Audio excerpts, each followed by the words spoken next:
বিকালে চায়ে আড্ডা স্ন্যাক হিসাবে একটু ক্রিস্পি আর একটু স্পাইসি কিছু থাকলে তো ভালোই লাগে। আর সেটা যদি হয় চিকেন পপকর্ন তাহলে তো আর কথাই নেই। আসসালামু আলাইকুম everyone, welcome to my page. আজকে আমি একদম ঝটপটভাবে মাত্র 10 মিনিটে তৈরি করে দেখাবো চিকেন পপকর্ন। একদমই সহজভাবে শেয়ার করব আজকের রেসিপিটা। আশা করছি আপনাদের ভালোই লাগবে। চিকেন পপকর্ন তৈরি করার জন্য আমি নিয়ে নিব 300 গ্রামের মতো মুরগির হাড় ছাড়া মাংস। এবার এখানে আমি দিয়ে দিব 1 চামচ আদা বাটা, 1 চামচ রসুন বাটা, আর দিয়ে দিব হাফ চামচ মরিচের গুঁড়া আর হাফ চামচ কালো গোলমরিচের গুঁড়া। সাথে দিয়ে দিব 1 চা চামচ সয়া সস আর 1 চা চামচ টমেটো সস।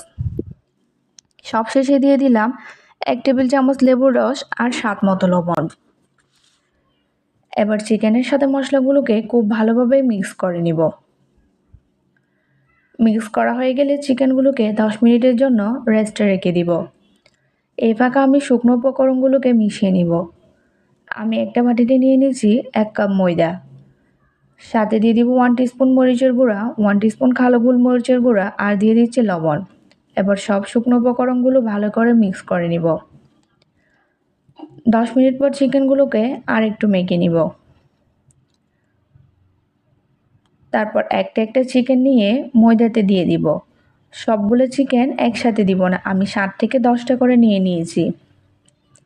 এখন চিকেনগুলোকে ময়দার মিশ্রণে ভালো করে কোট করে নিব। কোটিংটা যত ভালো হবে চিকেনটা তত মুচমুচে হবে। এবার চিকেনগুলোকে একটা স্ট্রেনার নিয়ে অতিরিক্ত ময়দাগুলো ঝেড়ে ফেলে দিব। তারপর স্ট্রেনারটা নর্মাল পানিতে দিয়ে কয়েক সেকেন্ডের জন্য ডুবিয়ে রাখবো। দেন পানি ঝরিয়ে উঠিয়ে নিব। আবারও চিকেনগুলো ময়দার মিশ্রণে দিয়ে কোট করে নিব। আমি ডাবল কোটিং করার জন্য চিকেনগুলোকে পানিতে ভিজিয়ে নিলাম, তবে আপনারা চাইলে একবার কোট করে ফ্রাই করতে পারেন। এখন একটা প্যানে পরিমাণ মতো তেল দিয়ে দিব আর তেলটা ভালো করে গরম করে নিব। তারপর একটা একটা করে চিকেন পপকর্নগুলো তেলের মধ্যে দিয়ে দিব। চুলার হিটটাকে হাই মিডিয়ামে রেখে পপকর্নগুলো ভেজে নিব। চিকেন পপকর্নগুলো ভাজতে আমার প্রায় 7 থেকে 8 মিনিটের মতো সময় লেগেছে।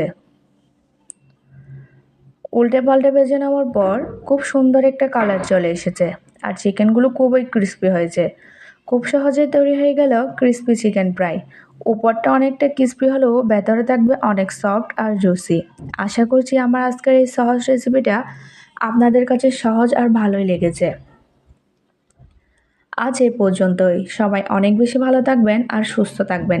রেসিপিটা ভালো লাগলে ফেস ফলো দিয়ে রাখবেন। আল্লাহ হাফেজ।